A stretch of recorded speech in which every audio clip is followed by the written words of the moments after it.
రాష్ట్ర వ్యాప్తంగా మున్సిపల్ ఎన్నికలు జరుగుతున్న నేపథ్యంలో రీజనల్ కాన్ఫరెన్సెస్ని మనం ప్రతిపాదన చేశాం. ఇది ఆఖరి సమావేశం. దీంట్లో ఎన్నికలు జరుగుతున్న తీరు పర్యవేక్షణ చేయడానికి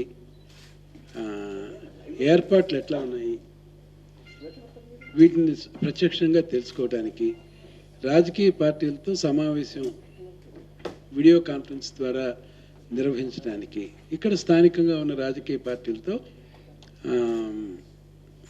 క్షేత్రస్థాయిలో జరుగుతున్న విషయాలు తెలుసుకోవడానికి ఈ సమావేశం ఏర్పాటు చేశాం. మొట్టమొదటగా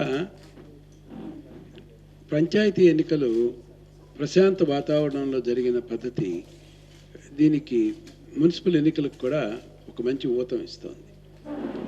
4 విడతల్లో కూడా 80% ప్రతి స్థాయిలో కూడా ప్రతి స్టేజ్లో కూడా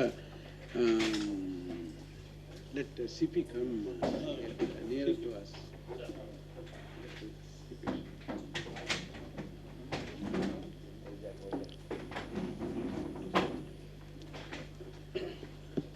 ప్రతి విడతలో కూడా 80% తగ్గకుండా ఓటర్లు పార్టిసిపేట్ చేయడానికి కారణం ఏంటంటే శాంతి భద్రతలకు ఎటువంటి ఇబ్బంది లేదు, మనం స్వేచ్ఛగా ఉన్న వాతావరణంలో మనం అందరం కూడా ఓటు వేయగలమన్న నమ్మకం కలగటం చేతే కోవిడ్ ఉన్న నేపథ్యంలో కూడా 80% తగ్గకుండా మనకు ప్రతి విడతలో కూడా మనకు ఓటింగ్ పోల్ అవుతూ వచ్చింది. ఈ స్ఫూర్తితోనే మున్సిపల్ ఎన్నికల్లో కూడా మంచి పోలింగ్ శాతం నమోదవుతుందని చెప్పి ఆశిస్తున్నాం. గ్రామీణ ప్రాంతాల కంటే పట్టణ ప్రాంతాల్లో ఓటింగ్ పర్సంటేజ్ కొంత తక్కువగానే ఉంది. జనరల్ ఎలక్షన్లో కూడా మనకి 75%కి మించి ఇక్కడ సుమారు రమారమి 75% ఇక్కడ ఎలక్షన్ పోలింగ్ శాతం నమోదైంది. అందుచేత దానికి తగ్గకుండా ఈ మున్సిపల్ ఎన్నికల్లో కూడా జనరల్ ఎలక్షన్లో సాధించిన స్థాయిలోనే ఓటింగ్ శాతం తీసుకురావాలి అని చెప్పేసి నిర్ణయం పట్టుదలతో ఉంది యంత్రాంగం అంతా. నేను దాన్ని అభినందిస్తా ఉన్నా. ప్రాథమికంగా దీనికి కావాల్సింది ఏంటంటే ఓటర్ స్లిప్స్ డిస్ట్రిబ్యూట్ చేయాలి. ఈ ఓటర్ స్లిప్స్ పట్టణ ప్రాంతాల్లో పంపిణీ చేయటం అనేది ప్రయాసతో కూడిన పని. ఎందుకంటే ఓటర్స్ కూడా స్థిర నివాసం ఉండరు, అక్కడికి ఇక్కడికి మారుతూ ఉంటారు. కాబట్టి ఈ నేపథ్యంలో వీళ్ళందరినీ ఎక్కడున్నా ప్రతి ఒక్కరిని కూడా వీరందరూ ప్రస్తుతం ఉన్న నివాసాలు తెలుసుకుని ఆ నివాసాలకు వెళ్ళి ఓటర్ స్లిప్స్ ఇవ్వాలి అని చెప్పేసి సంకల్పం చేశారు. 7వ తారీఖు కల్లా ఈ కార్యక్రమం పూర్తి చేయాలని చెప్పేసి మున్సిపల్ కమిషనర్ గారు కూడా ఉన్నారు, కలెక్టర్ గారు కూడా కృతనిశ్చయంతో ఉన్నారు. ఇది సాధ్యం అని చెప్పి నేను కూడా విశ్వసిస్తా ఉన్నాను. ఇక రెండవది మోడల్ కోడ్ ఆఫ్ కాండక్ట్. ఈ మోడల్ కోడ్ ఆఫ్ కాండక్ట్ నేపథ్యంలో ఎలక్షన్ కమిషన్ ఆఫ్ ఇండియా ఈవరకే 5 రాష్ట్రాలకి ఎన్నికలు నిర్వహిస్తున్న నేపథ్యంలో కొన్ని స్పష్టమైన సూచనలు చేస్తున్నారు. నేను ఎలక్షన్ కమిషన్ ఇచ్చిన సూచన మేరకు వాళ్ళు ఇచ్చిన ఆచరణ యోగ్యంగా ఉన్న ఎలక్షన్ కోడ్ ఆఫ్ కాండక్ట్ ఏదైతే ఉంటుందో దాన్ని యథాతథంగా ఎటువంటి మార్పు లేకుండా అమలు చేయాలని చెప్పేసి సంకల్పించాం. దాంట్లో ప్రధానంగా వాళ్ళు చెప్పింది ఏంటంటే ఇంటి ప్రచారానికి 5గురు మించి వెళ్ళకూడదు అని. ఇక్కడ సమావేశం నిర్వహించినప్పుడు మిగతా రాజకీయ పార్టీల వారు ఒక అనుమానాన్ని వ్యక్తం చేశారు. మేము అపోజిషన్ పార్టీస్ కాబట్టి మా మీద మీరు ఇది 5గురు కంటే మించి మీరు ప్రచారం చేయకూడదన్న నిబంధనని మీరు ఖచ్చితంగా అమలు చేస్తారు, రూలింగ్ పార్టీకి కూడా చేయగలుగుతారా అంటే దానికి నేను చెప్పిన స్పష్టమైన సమాధానం ఏంటంటే చేస్తాము, ఎటువంటి వివక్ష ఉండదు, ఏ పార్టీకి వివక్ష ఉండదు, ఏ పార్టీకి ప్రత్యేకంగా పక్షపాత వైఖరి ఉండదు, ఏ పార్టీ గురించి అధికారంలో ఉన్నా లేకపోయినా వాళ్ళ మీద రాగద్వేషాలతో వాళ్ళకి సడలింపులు ఇవ్వటం అనేది ఉండదు, ఉండకూడదు, ఉండనివ్వము అని చెప్పేసి విస్పష్టంగా చెప్పడం కూడా జరిగింది. అంచేత అన్ని పార్టీలకి 5గురు మించి ప్రచారానికి వెళ్ళకూడదన్న నిబంధన పారదర్శకంగా అందరికీ సమన్యాయంతో కఠినంగా జవాబుదారీతనంతో అమలు చేయటం అనేది ఖచ్చితంగా జరుగుతుంది. రెండవది రోడ్ షోస్ గురించి ఆల్రెడీ కొన్ని మార్గదర్శకాలు ఎలక్షన్ కమిషన్ ఇచ్చారు. ఎలక్షన్ కమిషన్ ఇచ్చిన మార్గదర్శకాల మేరకు కమిషనర్ పోలీస్ ఎవరైతే ఉన్నారో వారు స్థానిక పరిస్థితుల్ని మదింపు చేసి స్థానికంగా ఎటువంటి ఇబ్బంది కూడా లేకుండా దానికి కూడా వ్యవస్థాగతంగా ఏర్పాట్లు అది వారు చేయబోతున్నారు. మూడవది, రాజకీయ పార్టీల వాళ్ళు నిర్వహించే సమావేశాలకు కూడా ఎలక్షన్ కమిషన్ కొన్ని నిబంధనలు 2020లోనే ఇచ్చారు. అదే నిబంధన కొనసాగించారు ఈసారి కూడా. దాంట్లో భద్రతాపరంగా, ఆరోగ్యపరంగా, భద్రతాపరంగా ఉండాల్సిన ఏర్పాట్ల గురించి స్పష్టమైన సూచనలు చేశారు. వాటిలో ఈసారి కూడా ఏం మార్పు లేదు. ఆ సూచనలు ఏవైతే ఉన్నాయో అదే సూచనలను యథాతథంగా ఇక్కడ అమలు చేయబోతున్నాం. మోడల్ కోడ్ ఆఫ్ కాండక్ట్ అమలు చేయటం కోసం మొబైల్ టీమ్స్ని ఇవరకే ఏర్పాటు చేసుకుంటున్నారు. ఈ టీమ్స్ మామూలుగా పగలపూట కాకుండా వీటికి ఎక్కువ పని రాత్రిపూటే ఉంటుంది. ఎందుకంటే వీళ్ళందరూ ఇళ్ల దగ్గర ఎవరైతే ఉన్నారో వాళ్ళు వచ్చిన సమయంలో వాళ్ళను ప్రభావితం చేసేలాగా లేట్ ఇన్ ద నైట్స్ కూడా ప్రచారం జరుగుతాయి. కాబట్టి దీని మీద ప్రత్యేక దృష్టి పెట్టి ఈ మోడల్ కోడ్ ఆఫ్ కాండక్ట్ కోసం అమలు చేసే టీమ్స్ ఏవైతే ఉంటాయో వీళ్ళు క్రియాశీలకంగా ఎప్పుడైతే రాజకీయ పార్టీల వాళ్ళు ఆకర్షించడానికి ఏ సమయాల్లో ఎంచుకుని వాళ్ళ ఇళ్ల దగ్గరికి వెళతారో అదే సమయాల్లో ఈ నిఘాని పెంచాలి అని చెప్పేసి నేను కూడా సూచించాను. ఆ రకంగా అమలు చేస్తాం. విచ్చలవిడిగా డబ్బు, బహిరంగంగా డబ్బు పంపిణీ, మద్యం పంపిణీ ఉండకూడదు అని చెప్పేసి భావిస్తున్నాం. దీనికి కావాల్సిన పూర్తి ఏర్పాట్లు చేస్తున్నాం. అలాగే ముఖ్యంగా ఎక్సైజ్ సంబంధించి ఎన్ఫోర్స్మెంట్ ఎవరైతే ఉన్నారో వాళ్ళు చురుగ్గా వ్యవహరిస్తున్నారు. నాకు వాళ్ళ మీద పూర్తిగా నాకు నమ్మకం ఉంది. ఈ జిల్లాకు సంబంధించి ఒక స్పెసిఫిక్గా ఒక కంప్లైంట్ నా దృష్టికి వచ్చింది. అదేంటంటే ఈ బార్ల యజమానులని వీళ్ళని వేధింపులకు గురి చేస్తున్నారు. వాళ్ళకి ఏదో కోటాలు ఇచ్చారు. ఆ కోటాల మేరకు మద్యం మాకు ఫలానా వాళ్ళకి ఫలానా రకంగా సప్లై చేయాలి అని చెప్పేసి ఒక కంప్లైంట్ నా దృష్టికి వచ్చింది. దాన్ని నేను అత్యంత తీవ్రమైన దీనిగా పరిగణిస్తున్నాను. నేను ఏమి సూచించానంటే రుజువులతో సహా ఒక్క రుజువైన ఒక్క వ్యక్తి అయినా నన్ను ఇట్లా బలవంతం చేశారు ఎక్సైజ్ సిబ్బంది, దానివల్ల నేను ఇబ్బందికి గురయ్యానని ఒక్క కంప్లైంట్ కనుక వచ్చినట్లయితే కఠినమైన చర్యలు సంబంధిత వాళ్ళ ఎవరినైతే బార్ ఓనర్స్ని ప్రభావితం చేయడానికి ప్రయత్నం చేస్తున్నారో వారి మీద తప్పనిసరిగా తీసుకుంటామని చెప్పేసి నేను తెలియపరచడం ఈ వరకే ఉంది. ఇప్పుడు నేను ఎదురు చూస్తుంది ఏంటంటే ఒక్క కంప్లైంట్ అయినా ముందు వచ్చి ధైర్యంగా ఇట్లా అక్రమంగా ఇటువంటి ఇన్స్ట్రక్షన్స్ ఇచ్చారు అని చెప్పేసి నాకు సూచించడమే. రుజువు కనుక ఉన్నట్టయితే చర్య తీసుకున్నాం. అలాగే ఆంధ్ర యూనివర్సిటీకి సంబంధించిన వైస్ ఛాన్సలర్ కుల సమావేశాల్లో పాల్గొన్నారని అధికార పార్టీకి ప్రచారం చేశారు అని చెప్పేసి ఒక తీవ్రమైన ఆరోపణ కూడా వచ్చింది. ఈ ఆరోపణను కూడా తీవ్రమైన ఆరోపణగా నేను భావిస్తున్నాను. దీనికి సంబంధించి పూర్తి స్థాయిలో విచారణ కూడా చేపట్టడం కూడా జరుగుతుంది. ఇది కనుక నిజము అని కనుక తేలినట్లయితే దీని మీద ఎలక్షన్ నిబంధనల మేరకు ఏవైతే ఉన్నాయో చర్యలు తప్పనిసరిగా తీసుకోవాలి అని చెప్పేసి ఎలక్షన్ కమిషన్ దృఢమైన వైఖరితో ఉంది.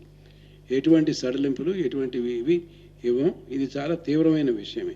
రుజువు అయితే దానికి సంబంధించిన కొన్ని ప్రాథమిక ఆధారాలు మాత్రం ఈవరకే మాకు ఇచ్చారు కాబట్టి దాన్ని తీవ్రమైన విషయంగా పరిగణించాల్సి వచ్చింది. ప్రాథమిక ఆరోపణలు ఉన్నాయి అని చెప్పేసి నేను విశ్వసిస్తా ఉన్నాను. అందుచేత దానికి సంబంధించిన పూర్తి ఎంక్వైరీని చేయమని చెప్పేసి జిల్లా కలెక్టర్ గారికి కూడా ఆదేశించాను. ఆ సంబంధితులకు కూడా ఇంకా దానికి సంబంధించిన ఏమైనా ఎడిషనల్గా దానికి సంబంధించిన రుజువులు సాక్ష్యాలు కనుక్కుంటే దాన్ని కూడా సమర్పించమని చెప్పి నేను సూచించాను. ఎలక్షన్లకు సంబంధించి ఒకే విషయం చెప్పదలుచుకున్నాం. ఎలక్షన్లు పారదర్శకంగా జరగాలి. ఎవరిని భయభ్రాంతులు చేసే సందర్భాన్ని కానీ భయభ్రాంతుల్ని చేసే విధంగా ప్రవర్తించడాన్ని ఎలక్షన్ కమిషన్ తీవ్రంగా చూస్తుంది. దాని మీద తప్పనిసరిగా చర్యలు తీసుకుంటాం. ఎలక్షన్లు స్వేచ్ఛాయుత వాతావరణంలో జరగాలి. హింసకి అసలే తావులేదు. విశాఖపట్నం మనకి భారతదేశంలోనే తలమానికమైన నగరం. ఇంతకుముందే ఈ నగరానికి ప్రత్యేకమైన గుర్తింపు కూడా ఉంది. ఎన్నో అవార్డులని కూడా గెలుచుకున్న నగరం. సంస్కృతి పరంగా గొప్ప సంస్కృతి కూడా ఉన్న నగరం. ఎలక్షన్ మూలంగా ఈ నగర వాతావరణాన్ని కలుషితం కాకూడదు అని చెప్పేసి మీరందరూ ఎలా భావిస్తారో నేను కూడా అలాగే భావిస్తాను. నేను ప్రతి నగరం కానీ ప్రతి మున్సిపాలిటీ కూడా ఎలక్షన్ వాతావరణం మూలంగా కలుషితం కాకూడదు అని చెప్పి, విశాఖపట్నమే కాదు రాష్ట్రంలో ప్రతి మున్సిపాలిటీ కూడా కలుషితం కాకూడదు అని చెప్పేసి నేను భావిస్తున్నాను. విశాఖపట్నం విషయంలో కూడా అలాంటి చర్యలే తప్పనిసరిగా తీసుకుంటాం. ఎటువంటి సడలింపు లేదు. అవసరమైతే విశాఖపట్నానికి ప్రత్యేక దృష్టితో చూసి మళ్ళీ ఇక్కడున్న పరిస్థితులు మదింపు చేయడానికి ఒక ఎలక్షన్ కమిషన్ నుంచి ఉన్నతాధికారిని పంపటం, లేకపోతే ఇతరత్ర ఏర్పాట్లు కూడా చేయాలనే అవసరమైతే కూడా చేయటానికి వెనుకాడం. ఎన్నికలు పారదర్శకంగా జరపడానికి గ్రామ పంచాయతీ ఎన్నికలు జరిగిన తరువాత నేపథ్యంలో కూడా 2 ప్రధానమైన చర్యలు ప్రతిపాదించాం. ఇప్పటికీ ఎక్కడైతే రాత్రిపూట అర్ధరాత్రి పూట కరెంటు తీసేసి ఎన్నికలు తారుమారు చేశారు అన్న ఆరోపణలు ఏవైతే ఉన్నాయో దీన్ని కూడా తీవ్రమైనగా స్వీకరించి ఎలక్షన్ కమిషన్ జిల్లా కలెక్టర్లు అందరి దగ్గర నుంచి కూడా నివేదికలు కోరింది. ఇది కమిషనర్ పంచాయతీరాజ్ ద్వారా మనకు చేరబోతున్నాయి. ఎక్కడైతే రాత్రిపూట ఎలక్షన్లు తారుమారు అయ్యాయేనో, లేకపోతే నిబంధనలకు విరుద్ధంగా రీకౌంటింగ్ నిర్వహించి ఎలక్షన్ రిజల్ట్లని తారుమారు చేశారో వీటన్నిటి గురించి పూర్తి స్థాయిలో నివేదికని కోరాం జిల్లాల నుంచి. ఈ నివేదికలు వచ్చిన తర్వాత సంబంధిత రిటర్నింగ్ ఆఫీసర్స్ కావచ్చు, సంభవితంగా ఈ తప్పు చేసినట్లు ఎవరైతే రుజువులతో సహా కనుక వచ్చినట్లయితే వాళ్ళందరినీ ఎవరైనా ఎంత పెద్ద అధికారినైనా ఉపేక్షించే పని లేదు. వారందరి మీద కూడా చర్యలు తప్పనిసరిగా తీసుకోవాలి అని చెప్పేసి దృఢ సంకల్పంతో ఎలక్షన్ కమిషన్ కూడా ఉంది.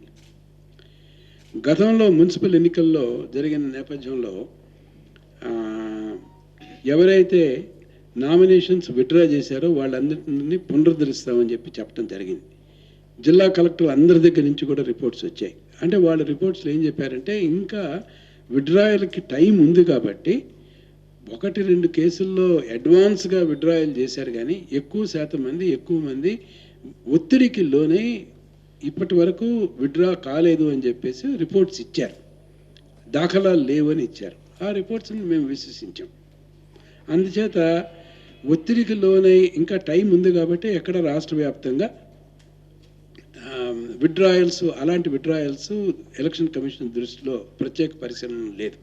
కానీ కొన్ని ప్రాంతాల్లో మాత్రం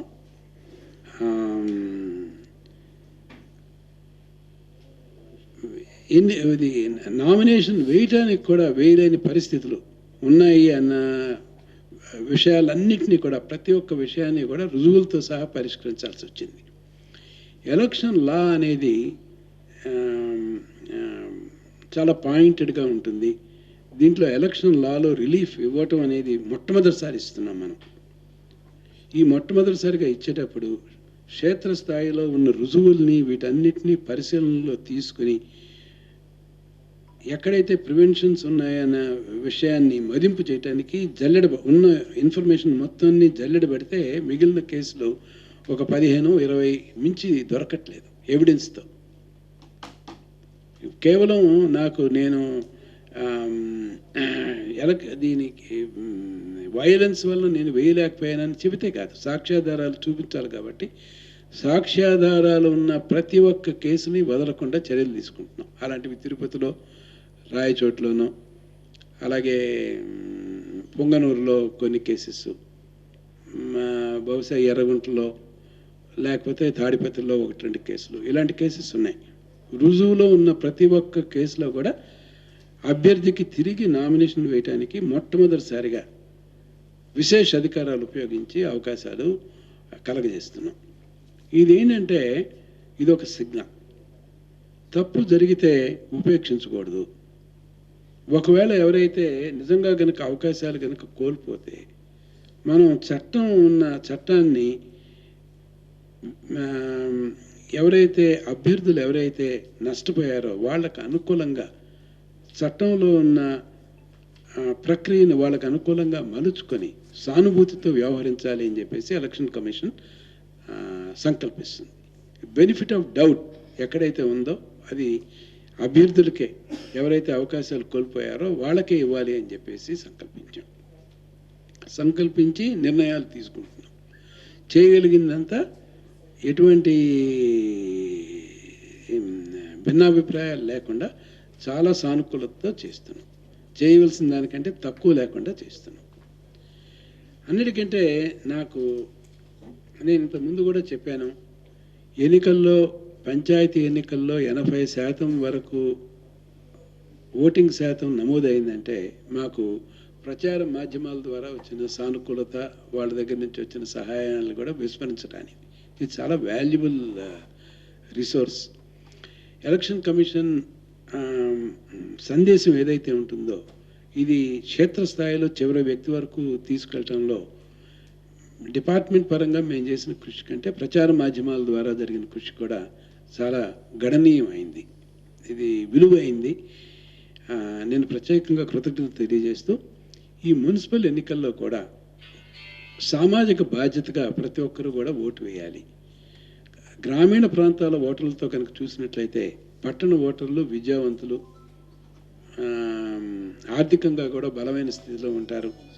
సామాజిక బాధ్యత కూడా ఉంది. ఇక్కడ సౌకర్యాలు కూడా గ్రామీణ ప్రాంతాల కంటే హెచ్చుగా ఉంటాయి కాబట్టి ఎటువంటి భయాందోళనకి కూడా ఇక్కడ లోనవ్వాల్సిన పని లేదు. కోవిడ్ నేపథ్యంలో కూడా పూర్తి భద్రత, ఆరోగ్యపరమైన భద్రతా ఏర్పాట్లు చేశాం.